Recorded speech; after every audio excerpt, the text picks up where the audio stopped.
mo na, laro na to, liga ng bayan na to.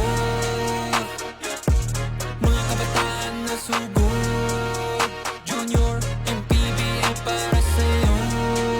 Ang liga, laro ng bawat Pilipino. Liga ng bayan na to.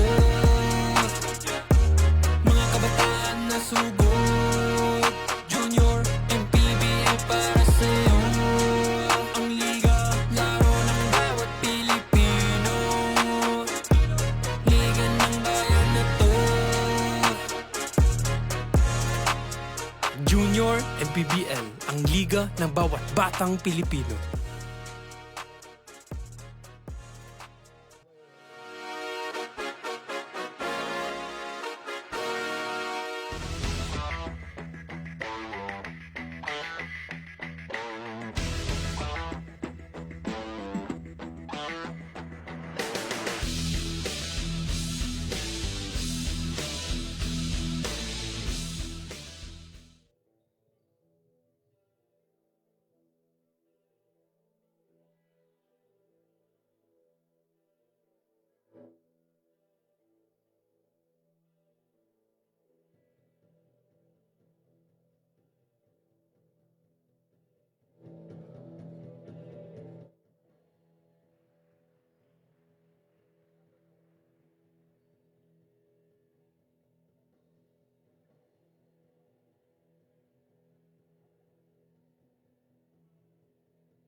First five of MLO.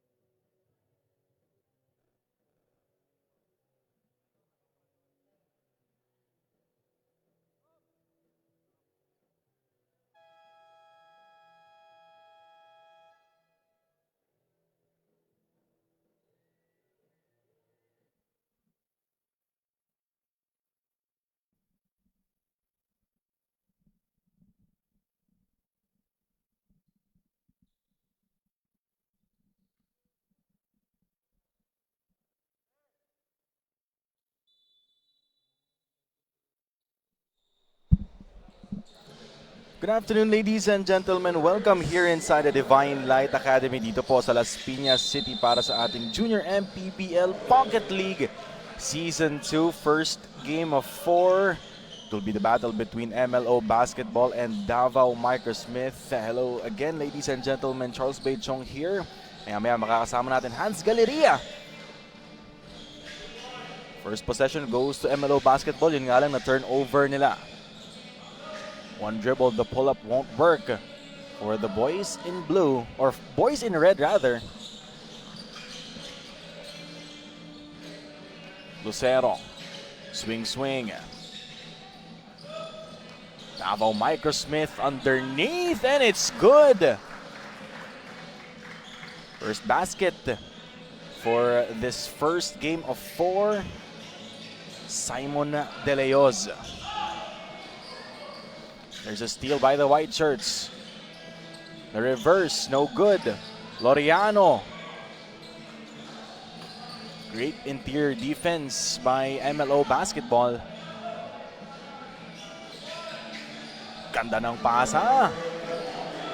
Transition basket for MLO. Tied at 2 points apiece.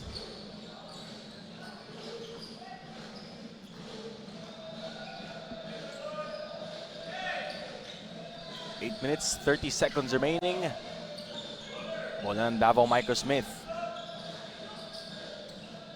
Free throw line jumper. It's good! Great ball movement. The team of Davao Smith. Oops, turnover. Doesn't have the numbers, the right-hand layup. Not gonna work.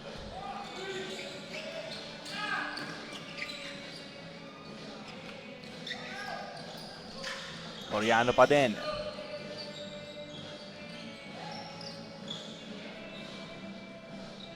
$15 on the shot clock. There goes Sincol.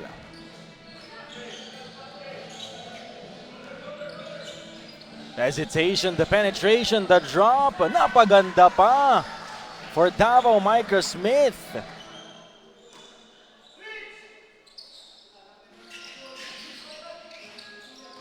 Look at the defense. Ito mga batang to, 12 and under. That's Sincol getting his first basket of the day. 6-point lead for Davao Smith, 8-2. 7 minutes and 7 seconds remaining.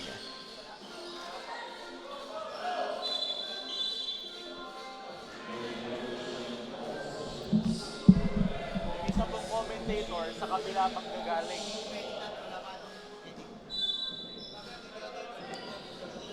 Wala din nga pong lineup eh. Hirap eh.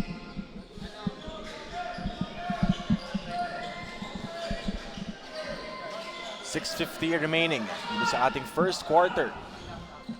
In transition once again. Oh! Thought that was clean.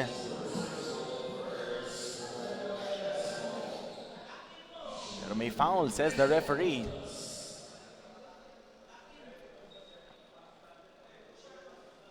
Again, iniimbitahan po namin kayo na makinood dito sa ating venue, Divine Light Academy, dito po sa bayan ng Las Piñas.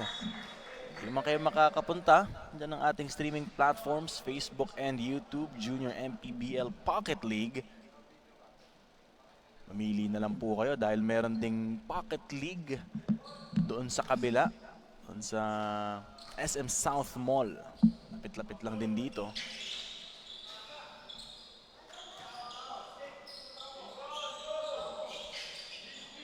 Eight-point lead for Davao Smith.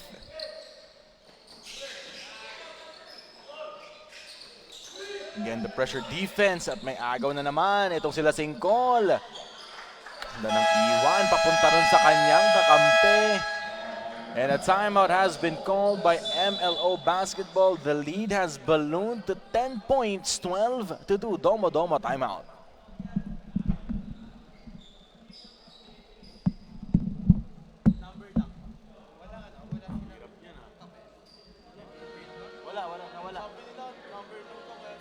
Nawala bro, nawala.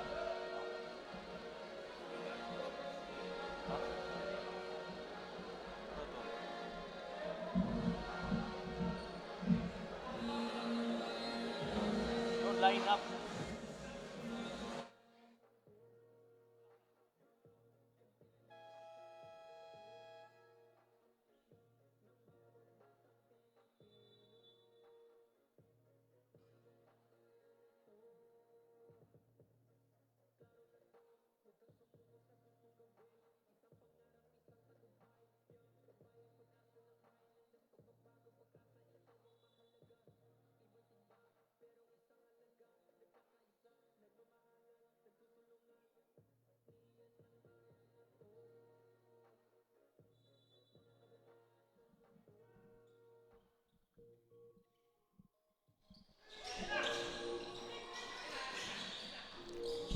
6 minutes and 20 seconds remaining. Pressured defense of Davao Microsmith wreaking havoc here so far in the first. First outside shot is good. It's Lucero hitting that corner three-pointer for Davao Microsmith. That is not how you want to come out of a timeout if you're MLO Basketball.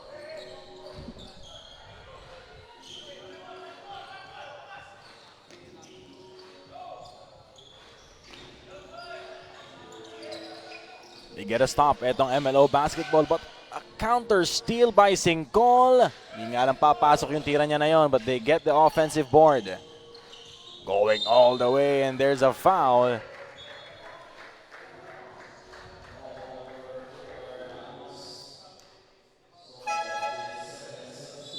Two free throws.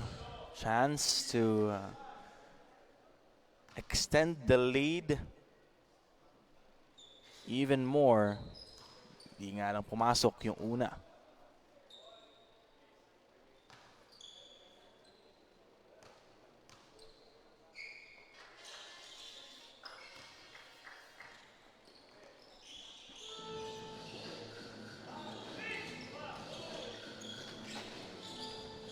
Almost a turnover for MLO Basketball, and there is a foul. It's going to be on Lucero.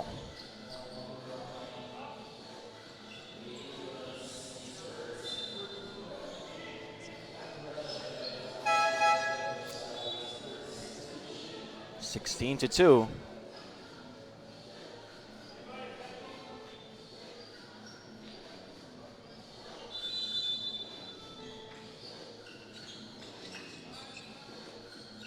Loriano bringing the ball down for MLO Basketball.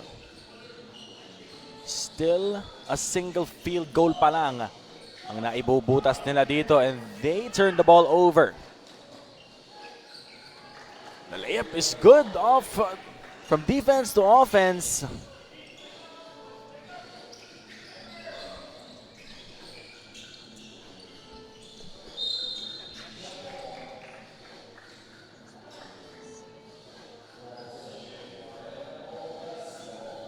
Four minutes, 26 seconds. 19 to 2, 17 points ang abante ng Davao Microsmith. Ano babawi dito? Etong mga nakapula, and the lefty layup is good.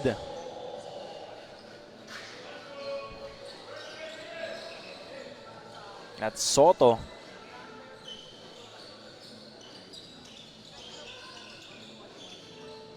It's Nano Soto ang nakascore doon for MLO Basketball, and they turn the ball over once again.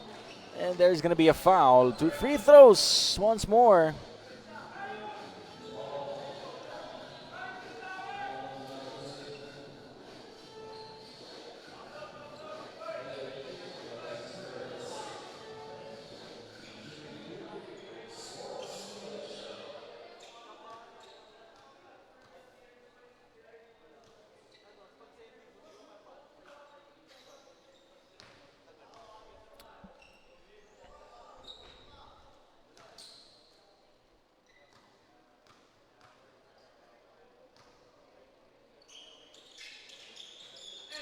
Two free throws missed. They get the offensive board. They get another possession. Ang lalaki nito mga pinasok para sa Davao Microsmith. So far, they have been imposing their will inside.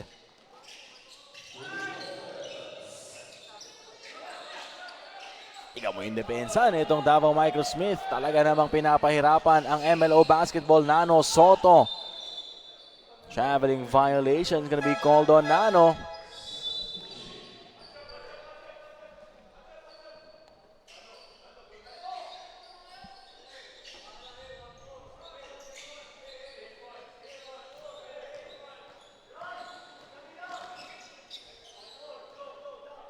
Three minutes exactly remaining here in quarter number 1. Oh, masyado mataas yung pasa. Chance for MLO Basketball to rack up some points. Pero naitapon din naman nila yung bola.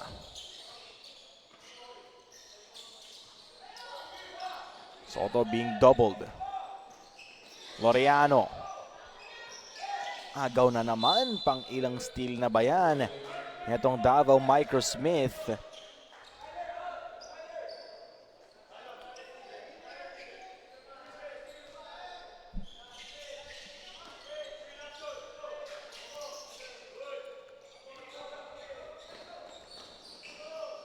Finally, one of the very few times na nabasag nila itong pressure defense ng Davao Microsmith.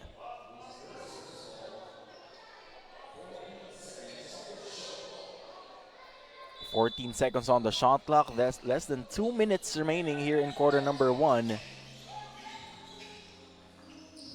Soto going all the way. Nano. Short. Kanila pa rin naman ang bola.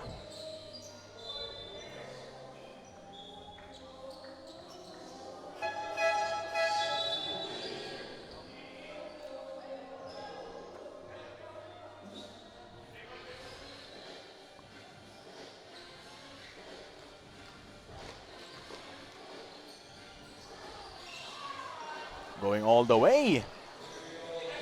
For those easy deuce. For that easy deuce rather. One-hander.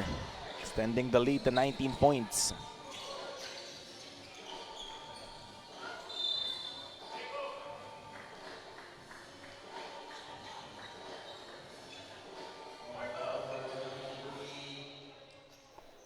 Another trip to the line for Davao Microsmith.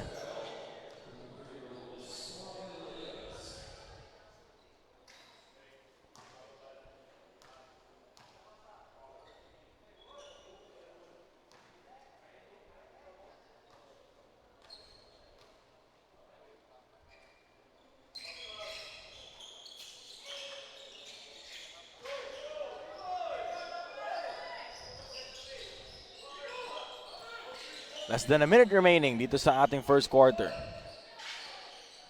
Ganda ng iwan, kaso natapikan siya doon. In transition once again are the white shirts. From left going right. Extending the lead to 21 points. 25 to 4 rather.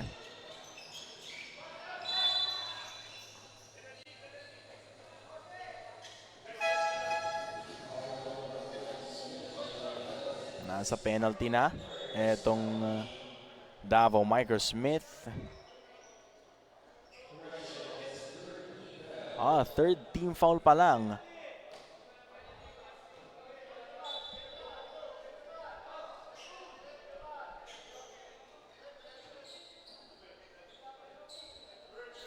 "35 seconds. 25 to 4. Almost, and it is a steal coming from Davao Microsmith.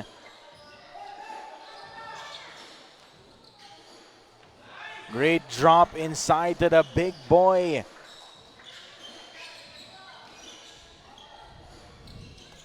That's another basket from turnover. Para dito sa Davao Microsmith, 10.7 seconds remaining.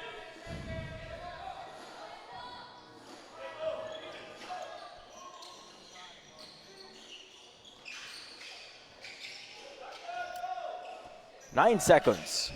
Lim. Agaw na naman. 5. And there's another foul.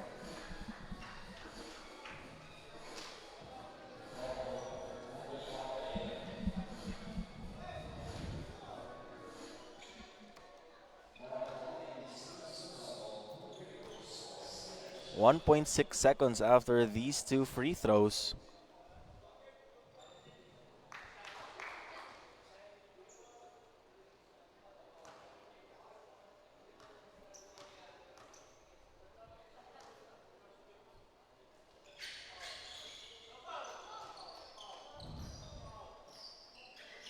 .29 to 4.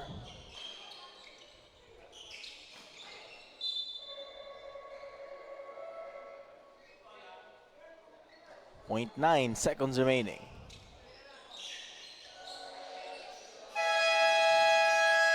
There it is. Tapos na ang ating first 10 minutes of action. A 25-point lead for the guys in white. 29-4. Davao Microsmith in the lead.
Start of the second period, still live here inside Divine Light Academy dito po sa Las Piñas for our Manny Pacquiao's Junior MPBL Pocket League Season number 2, first quarter. Tapos na po.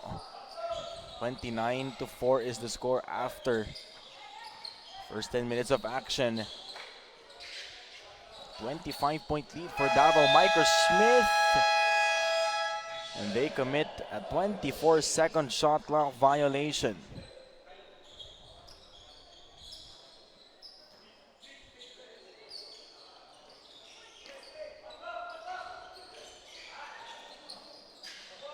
So far, itong depensa ng Davao Microsmith na mamayagpag. Those steals, those conversions, off turnovers. Pati yung depensa nila doon sa kabilang dako. Depensa half court and full court.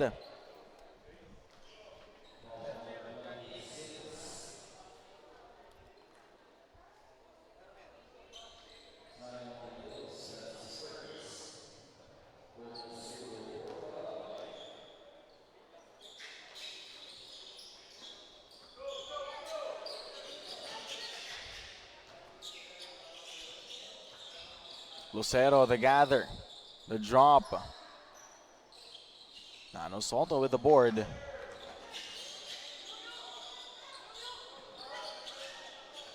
Agaw na naman itong Davao Microsmith. The tip-in is good.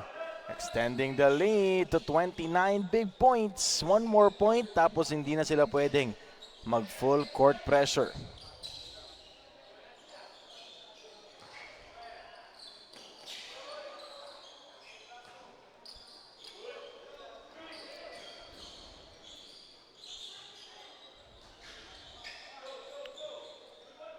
Having so much problems itong MLO Basketball in terms of offense and defense, but that time basket plus the foul.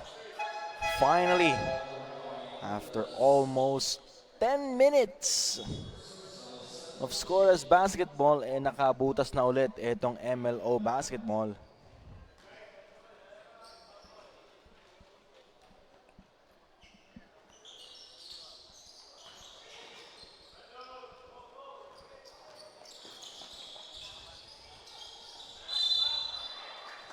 Basket and one din naman doon sa kabila.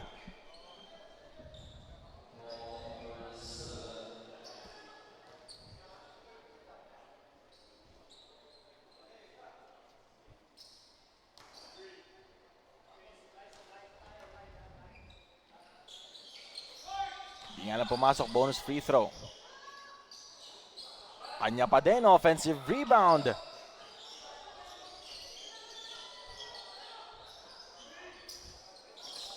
Fighting for that loose ball, bodies on the floor, ends up in the hands of the Davao Microsmith players. Lucero keeping it alive.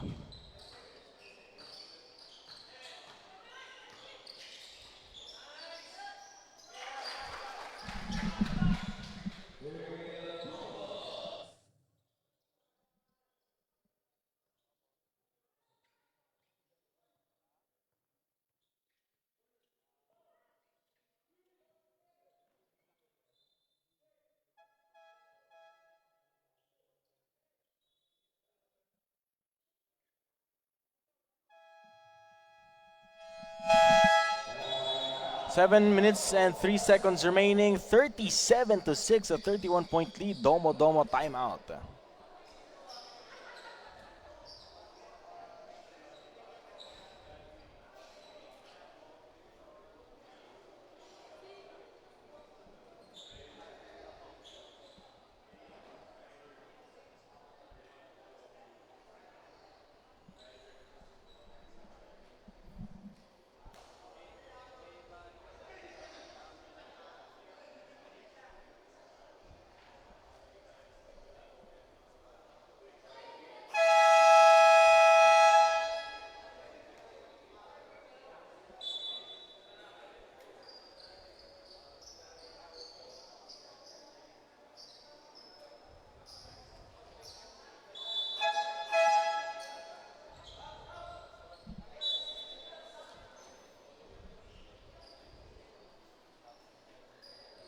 Seven minutes and 3 seconds remaining sa ating first half.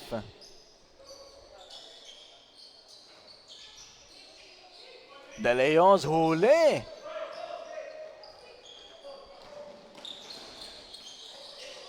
One fake. And that's all he needed for that basket. Bawal na mag full court press itong Davao Smith because they are ahead by more than 30 points. Huli na naman. Look at the interior defense netong Davao Smith.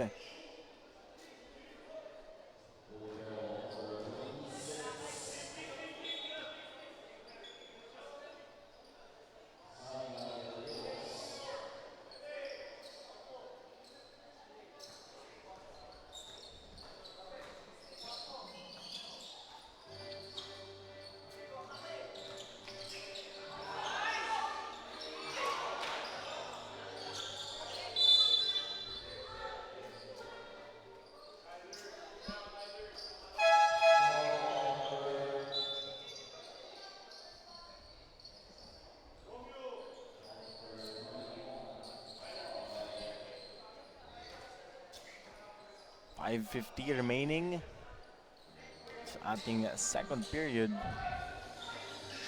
39-6 is the score. Even in double figures etong MLO Basketball.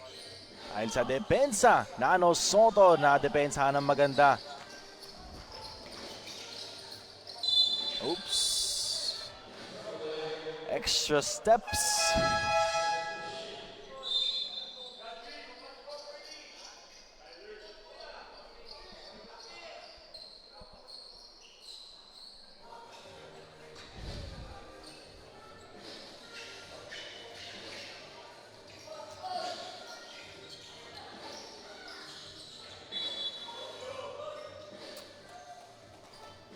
Another turnover on the side of the boys in maroon. Paano sila babangoy dito? They have to start from defense. Nakasona sila ngayon. May iwan na naman. Ang ilan na yan for Davao Smith.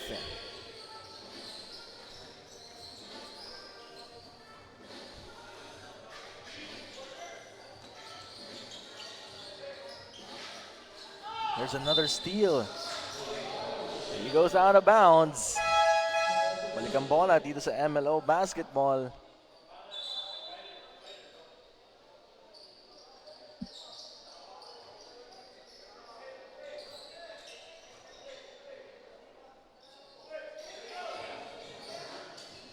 Oh, finally! Off the window.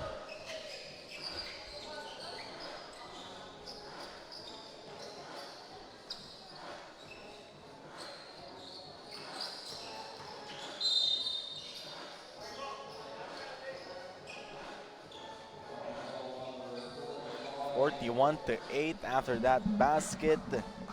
Medyo malayo-layo pa ang kailangang habulin itong MLO Basketball, but it's not impossible. Because we have seen stranger things happen.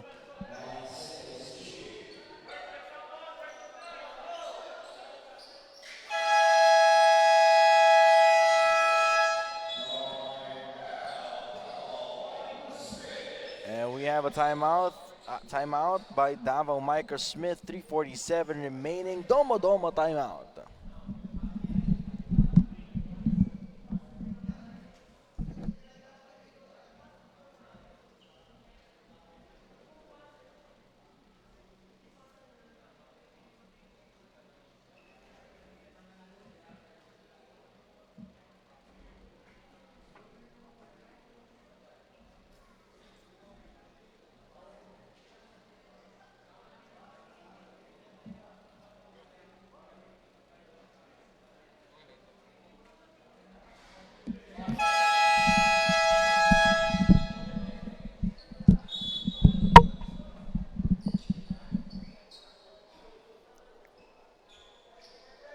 From tip-off to the final buzzer, every moment counts, and so does every meal. Whether celebrating a win or just enjoying the game, Chef's Magic Condiments brings the flavor that makes every bite unforgettable. Chef's Magic, make every meal a magic moment. Speaking of magic moments, itong MLO Basketball, kailangan nila ng isang matinding magic moment dito sa laro na to dahil ang layo pa ng kailangan nilang lakbayin para makadikit dito sa Davao Microsmith at may agaw na naman sila and they convert once more.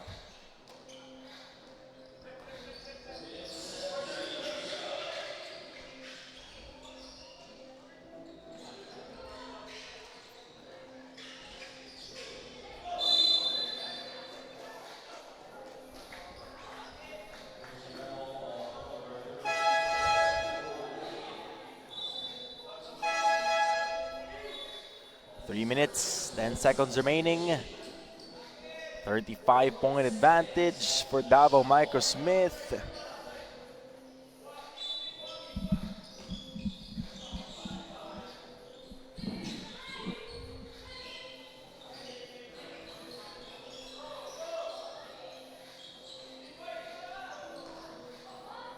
Another turnover for MLO Basketball. And another basket off a turnover. Off a stop for Davao Microsmith. How many more points will they be able to rack up off those turnovers? Long distance bomb won't work. Running, gunning, scoring etong Davao Microsmith. Firing on all cylinders, especially on defense.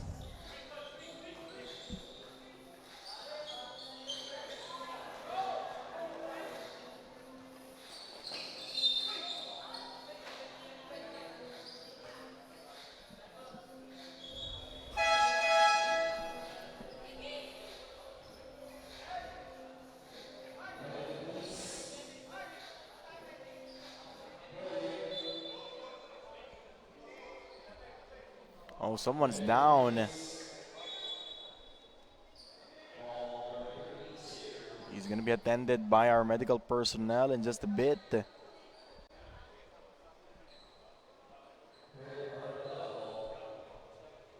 Something we don't want to see. Any sport, any age category.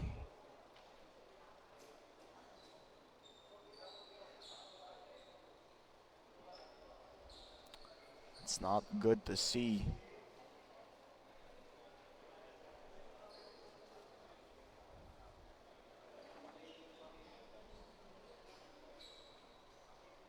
We're going to be taking a short break. We'll be right back after this one.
We hope it's nothing serious.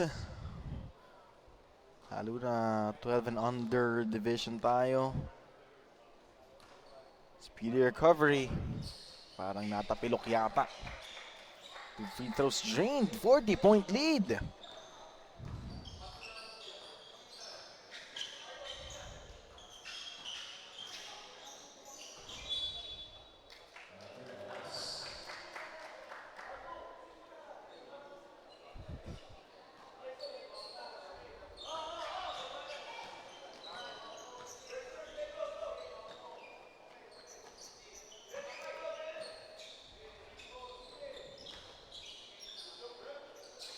One-hander. That won't work. Kanila pa din naman ang offensive rebound. Splitting the defense, dropping it down low. The bump, the fake, another drop. And the big boy has been feasting inside all game long. He has been the recipient of all those drop passes. Di naman niya dinidisappoint yung kanyang mga kakampi.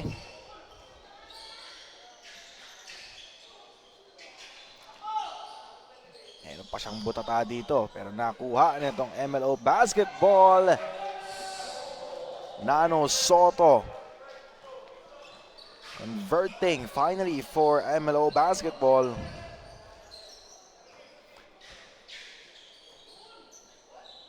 That is another basket for Davao. Michael Smith.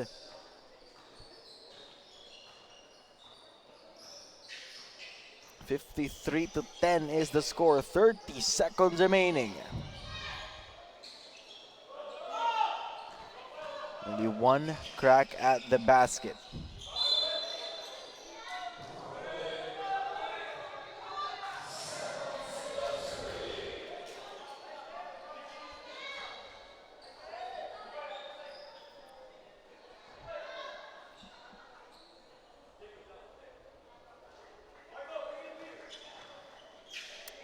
(15 seconds remaining. Shot clock is off. De Leons turns the ball over. 8 seconds remaining. So, that was an amazing move. Hindi nga lang pumasok. That is going to be it for the first 20 minutes of action. A 43-point lead for Davao. Michael Smith, 53-10. We'll be back after this halftime break.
back into the action we go. This is still your Manny Pacquiao's Junior MPBL Pocket League Season 2 in the 12 under division, where you see the boys in green and white representing Davao Microsmith leading by a month in 2 weeks, as this is really just pure dominance being showcased by them. My name is Hans Hilaria, joined by, of course, Charles B. Chong here in action. And from what I'm seeing in the first 2 possessions, this is just better. Mas malinis lang talaga yung kuha, galaw, at opensa ng Davao Microsmith. It all started from defense, for Davao Microsmith. Those turnovers forced doon sa full court pressure nila. Although hindi na nila pwedeng gawin ngayon dahil once you're in the lead by 30 points, hindi ka na pwede mag full court pressure, hindi ka na pwede mag-apply ng press. Pero yun ang dami ng naipondo nitong Davao Microsmith. Plus, of course, yung kanilang half-court set.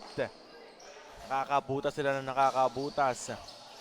You know, the idea for them initially was to at least hold up na medyo mag-chill tayo ng konti. Pero parang hindi na nila papaabutin sa ganon, as another shot from Marcelo makes it happen.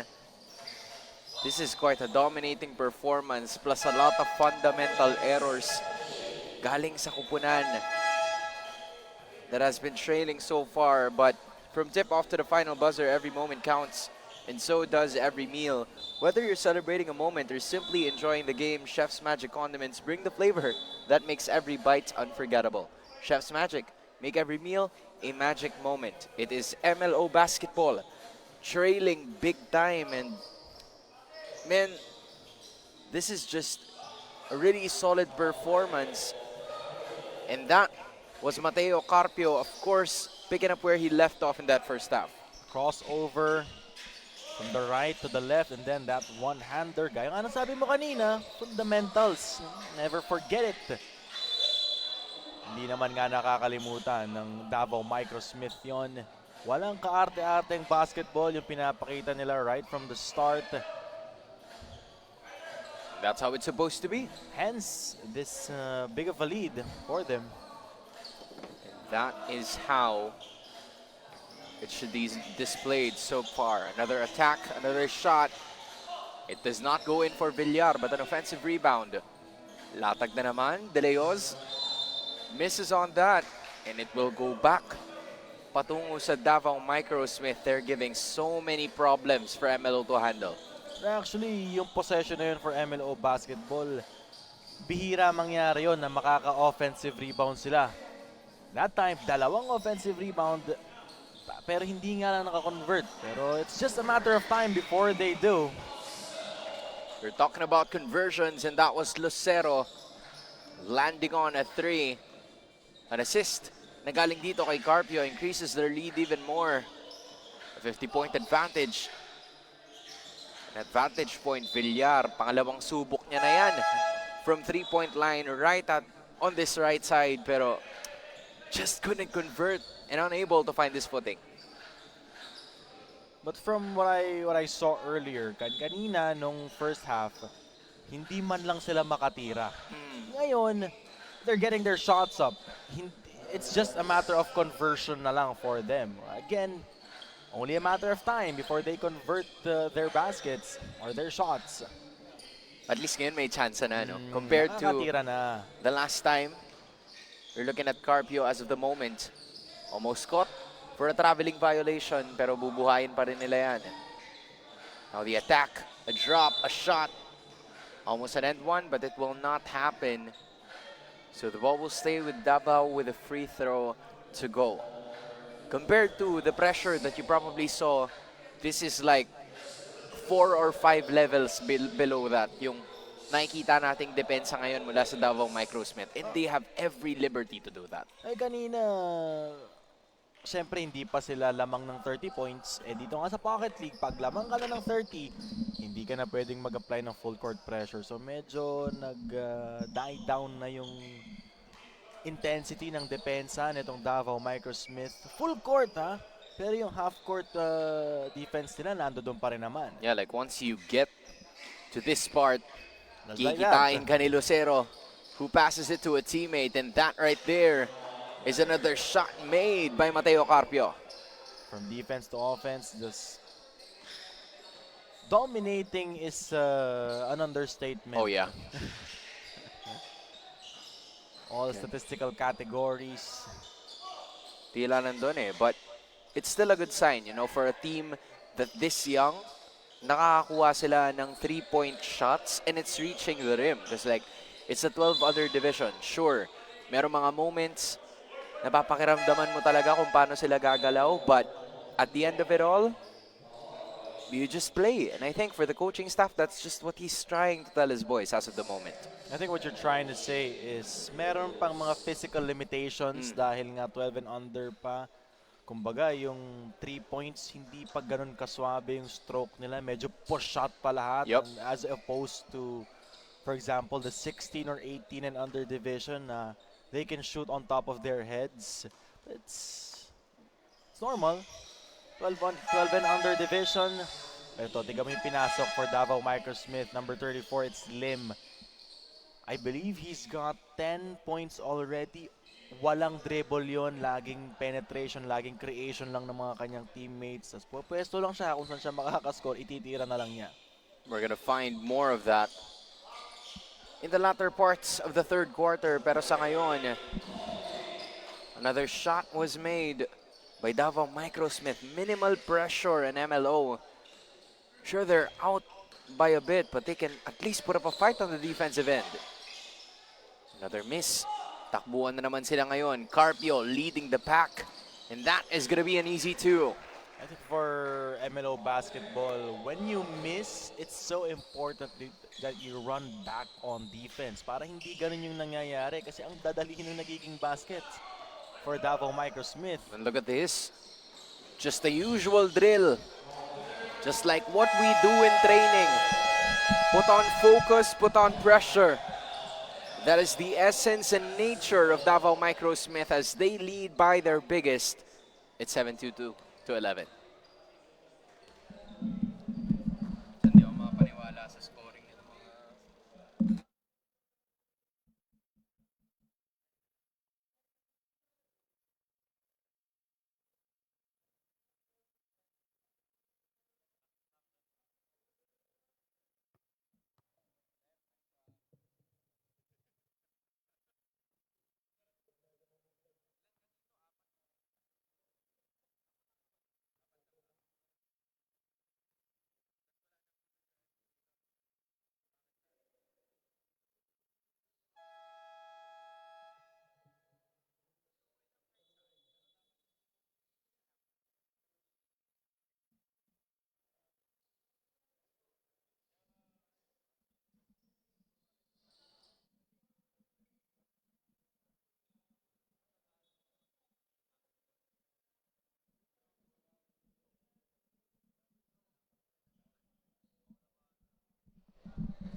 It's 4 minutes and 5 seconds remaining. MLO Basketball, since the recent development of the third quarter, they have only scored a single point due to the pressure that was given to them by Mateo Carpio and the rest of the squad. As another layup goes for Davao, another shot falls para dito kay Singkol.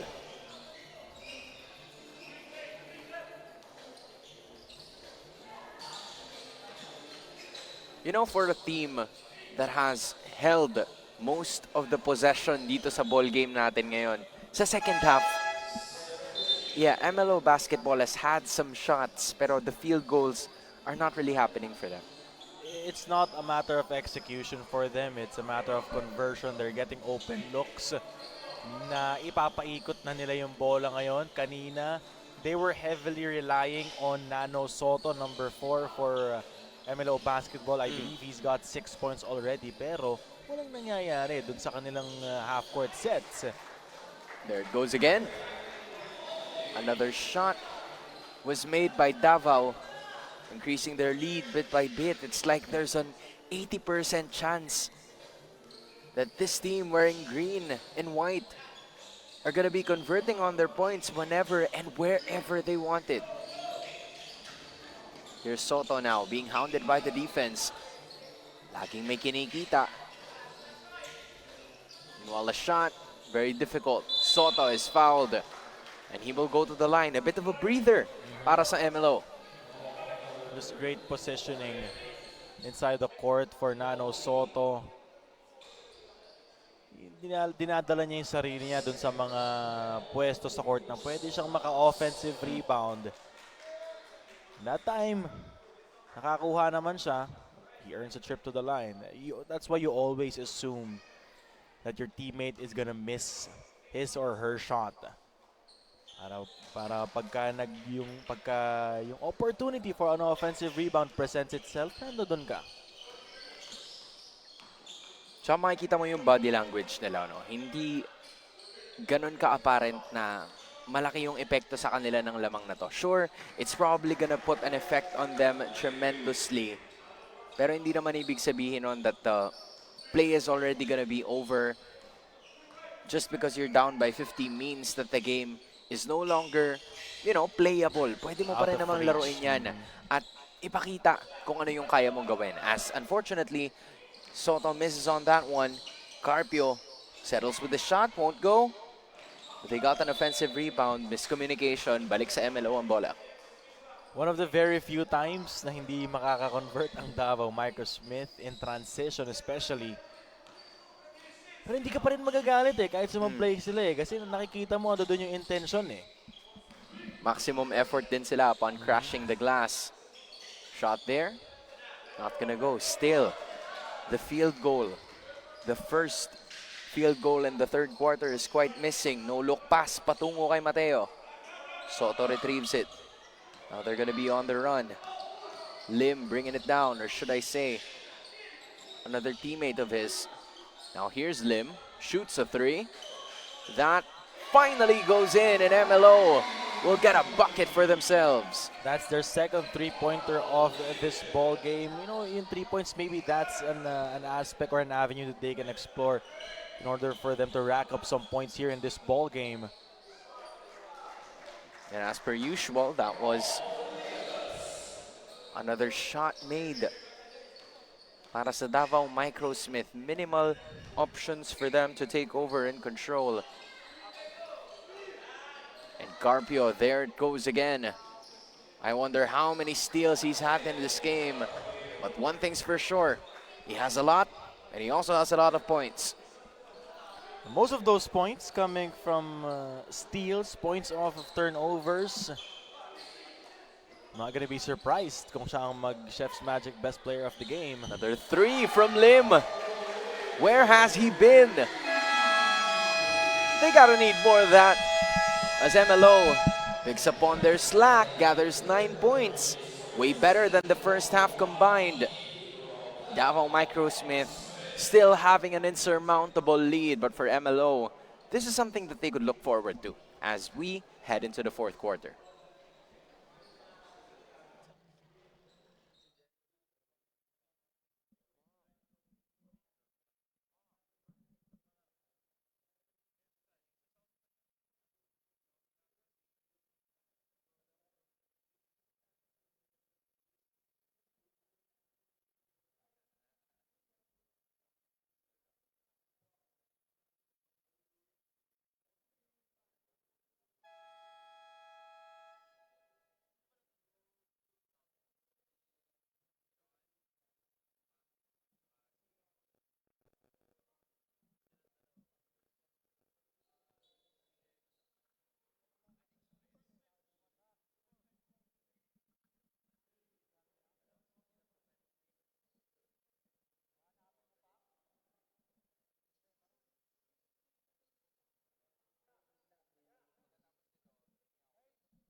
Off to the final buzzer, every moment counts, and so does every meal. Whether you're celebrating a moment or simply enjoying the game, Chef's Magic condiments bring the flavor that makes every bite unforgettable. Chef's Magic, make every meal a magic moment. And that is right there one of the many people supporting these two teams as another shot was made mula dito kay Lim para makakuha na naman ang 2 puntos in the last quarter of this game.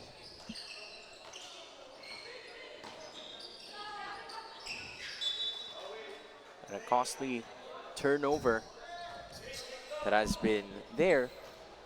And for the boys in maroon, syempre, isa siguro sa mga bagay na mapipick up mo dito is, to pick up on the things that you guys were missing on. Maybe threes, execution, press break, and of course, bilang isang coach, that's what you're gonna instill to these boys. But you can't really be hard on them. It's just too much, physical capabilities that they didn't have that Davao did.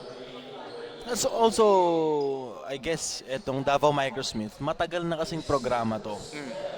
Kasali nga sa Junior MPBL 18, 16, and 14 in under division. So alam mong meron silang program for young boys na eventually aangat ng aangat. Ito, I'm not gonna be surprised kung sila na rin yung makikita natin down the line, upcoming seasons ng Junior MPBL. But for MLO Basketball, a relatively new team, I believe. Still a lot to learn, but for now, just try to run your sets. Still try to keep your morals up. Huwag kayong panghinaan ng loob. Talaga namang kasama sa learning process yan, yung matatalo ka. Yeah, like it's one thing to join a league.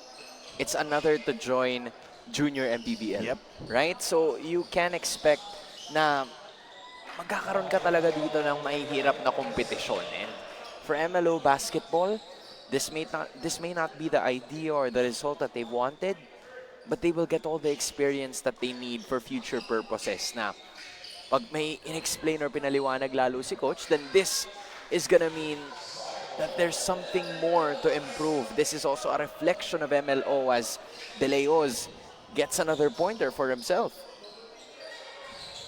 3 on the way, it's quite open. Another offensive rebound, and that is another possession with a putback and a shot mula kay Lucero. If I remember correctly, itong Davao Microsmith, that's just their 3rd attempt from long distance. So yung 89 points nila na yan, almost 100% galing sa perimeter. Those steals. Long live the mid-range game. Minsan bumabalik na rin yun, no? I don't know if you see, pero inuunti-unti na nila. As a miss happens there, but an offensive rebound keeps the possession in play until it wasn't, as that was another mistake mula kay Loriano, and De Leos unable to connect, and that's the good thing. They're talking about it right away para ma-address nila. Again, more practice, more reps, game reps talaga yung kailangan for them to be up to speed sa competition dito sa Junior MPBL. And then there was another one waiting again. The mid-range Deadeye, wearing number 8 para sa Davao, until somebody stepped on the baseline and that led to a turnover. Kita mo yung pasa na yun, Hans, off of the offensive rebound, tinapik na lang, hindi na binaba. That's just, the skill level, the maturity for a 12-year-old is on another level. Nandun na, no? Kumbaga, it's slowly gonna improve even more as another shot was made.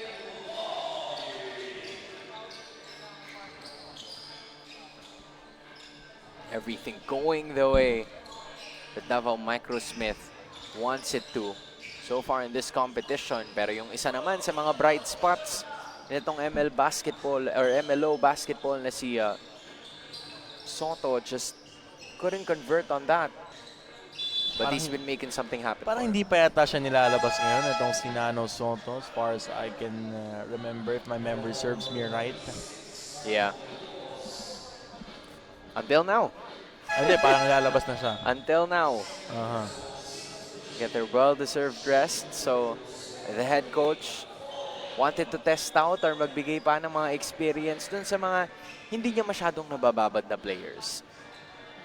Just to give them a bit more reps, like you said, para mahasa din sila dun sa tunay na game time situation, as that was the first miss mula sa Davao in the free throw line.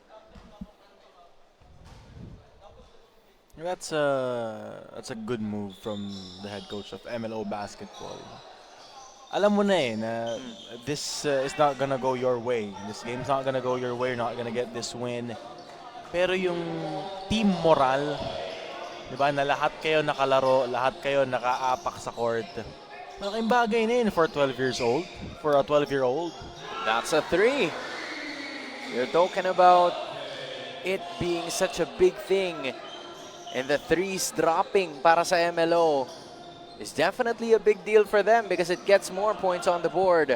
Talakay, on the other hand, is too tall for the defenders of MLO. Him and Lim. Silang dalawa yung tall threes netong Davao Microsmith. Na nakaka-score kahit hindi nagdi-dribble.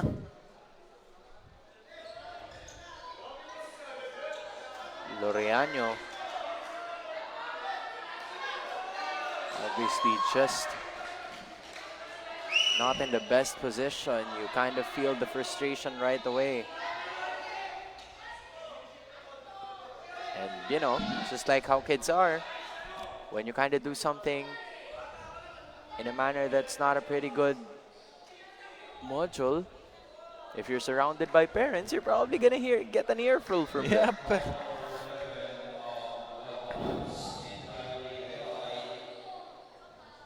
That was Viray getting a pointer. Loreano just as quiet as he could be, but you cannot deny the fact that they are indeed frustrated with the result of how things went in this game. Kasi kailangan mo pa rin tawagan yan eh. If you're the referee, Oh, for you sure. still need to call those unsportsmanlike fouls. Although, hindi naman ibig sabihin na pag natawagan ka nun, eh, you're a dirty player. Or what you did was unsportsmanlike. Pero may mga excessive contacts lang din talaga na hindi pwedeng palampasan ng referees. Like for example, yung advantage fouls. Pag nga may nauna ng player, ng offensive player, hindi mo na pwedeng habulin yun tapos pipigilan, i-impede mo yung progress niya by pulling or by hitting him on his arm. Yun talaga tatawagan ng unsportsmanlike foul. But that doesn't mean that you are a dirty player. Yun po ang liliwanagin natin sa ating mga viewers. And with that, Loreano is going to be sitting down. And obviously, some of the coaches are going to be talking to him about it. Ang maganda rin ma-explain sa kanya ng mga coaches, yun naman ang trabaho nila. Paintindi dun sa mga players kung bakit ganun yung tawag. At paano maiiwasan next time. And this is also, you know, the coaching staff taking care of their players too. Na pag nababad pa siya dyan, he's gonna feel the pressure and probably feel even worse than how he felt the last time. So, this is at least a way for them to neutralize the situation para hindi masyadong lumala. And look at Viray from being at the tail end of what has happened before. He now delivers a floater that could put them just 1 point away from the century mark as MLO calls for a timeout.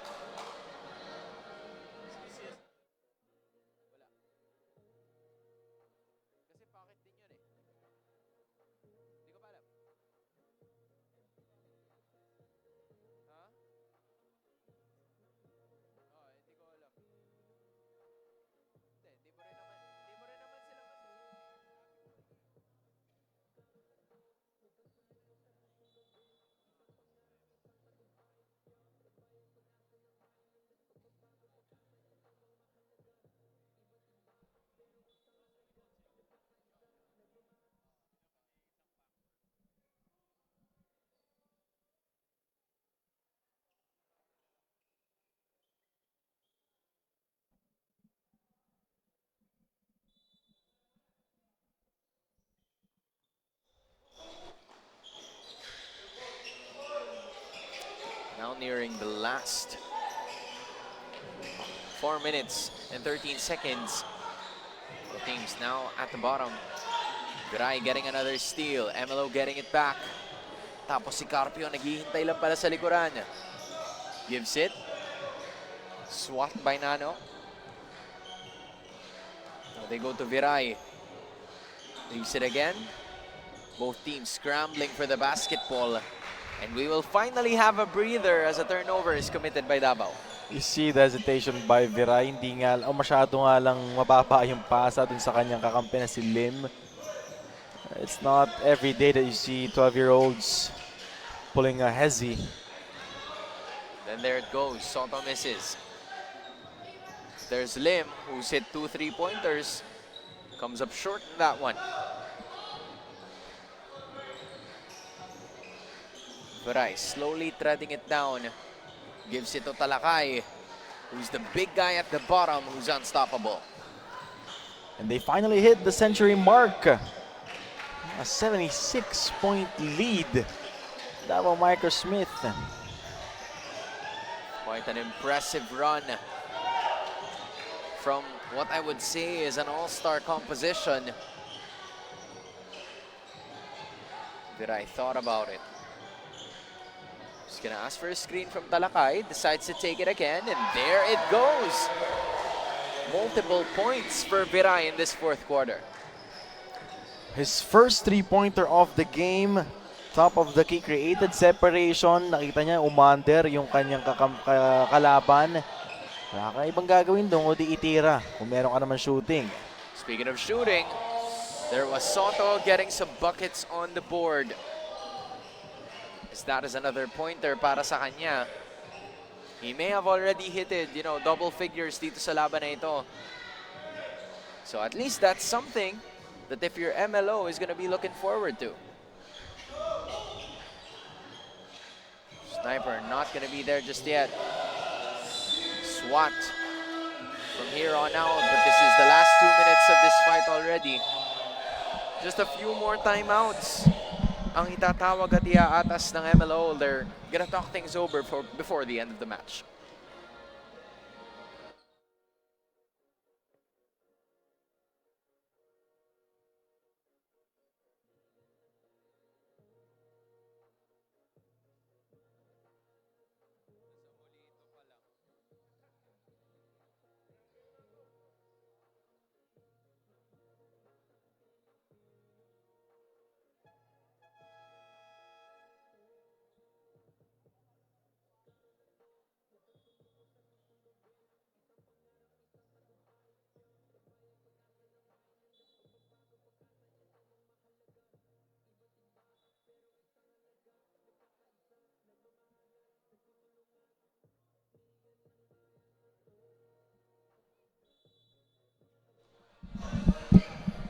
Now it is 1:58 left. We still have a lot more games happening maya-maya lamang with our different divisions as Viray. Ever since that unsportsmanlike foul has happened to him, parang may na-activate sa kanya to score this much points. You just need one, he just needed one spark. Isang pitik lang. Yun lang pala kailangan niya, and then he will score in bunches. That's 5 in a row. Can make it 6. Or maybe even 7 after that third attempt. Dire-diretso pa rin. Soto would be called for a foul in favor of him. And it is already in the penalty situation, so... Oh wait, it is not. So... Sideline inbound. Yep, it's just a sideline inbound. With the way Soto's bringing it down, there's still a lot of improvements coming in from this kid, pero nagpapakita na siya ng potential. And his frame, size, would be very helpful for him in the future tournaments. Shu puts it over. At inangat na lang nitong si Soto. Kaya nga nasabi mo, just...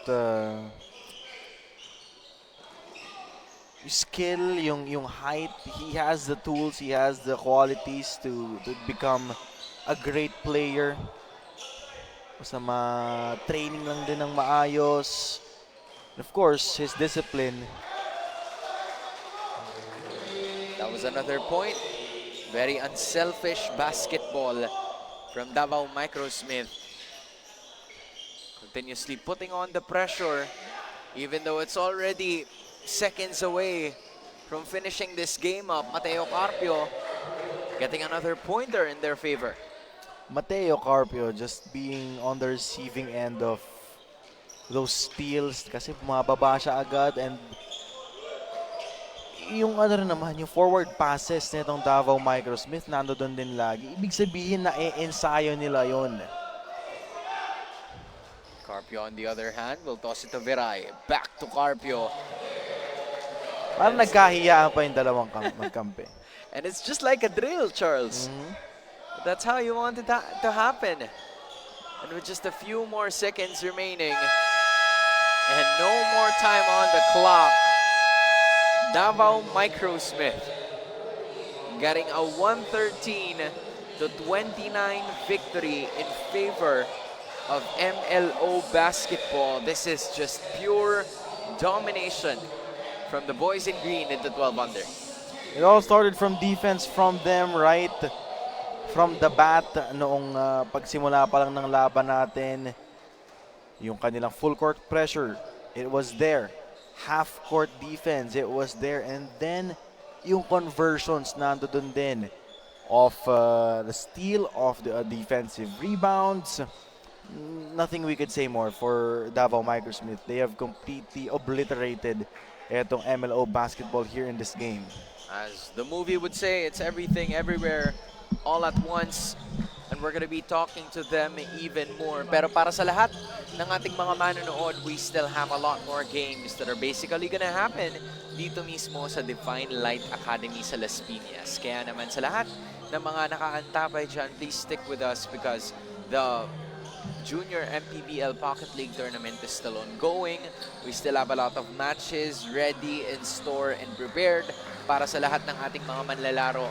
And it is quite undeniable that in spite of Davao Microsmith absolutely dominating the field, the floor kontra sa MLO Basketball, there were still some moments of brilliance and a valiant effort na nanggagaling dito kay Nanu Soto. And hopefully, we see more of him later on sa kanilang mga susunod na laban. And this is just a solid performance na kanilang naipakita from minute 1 up until the minute 40 of our fights and battles. With just like what I told you guys, hindi pa dito natatapos sa mga laban. This may just be one of the major key points and things na pwedeng pagtuunan ng pansin nitong si Mateo Carpio and the rest of the Davao Microsmith towards what they want to do, how they would be approaching this game, at kung ano yung kanilang mga susunod na hakbang to make something happen para sa kanilang team and to get the victory in their favor.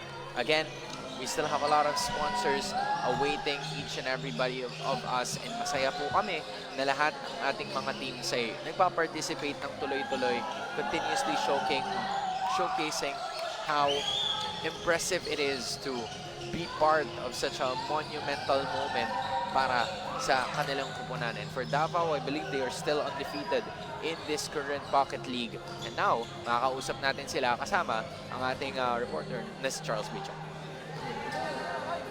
Ladies and gentlemen, kasama ko ngayon, the Chef's Magic Best Player of the Game, Mateo Carpio. 22 big points, 6 rebounds, 12 assists, and 10 steals. Triple-double. Alam mo ba na nag-triple-double ka ngayon? Hindi po, hindi, no. How do you feel about that one? Feels good na player of the game ulit, pero focus muna tayo sa team na hopefully sweep lahat. Kanina, we saw you running up and down the court kapag may steal or may rebound yung mga kampi mo. Ikaw agad yung nauuna. Is that what you do in practice, yung conditioning? Yan po ang conditioning namin. Pasa lang talaga. Dami naman ako miss, pero bawi lang talaga sa defense, sabi ni Coach Mark. So, Shoutouts, baka may gusto kayo shoutouts. lahat ng team ko, Mama, Papa, Papa God, Tito Joseph, tsaka lahat ng thank you po.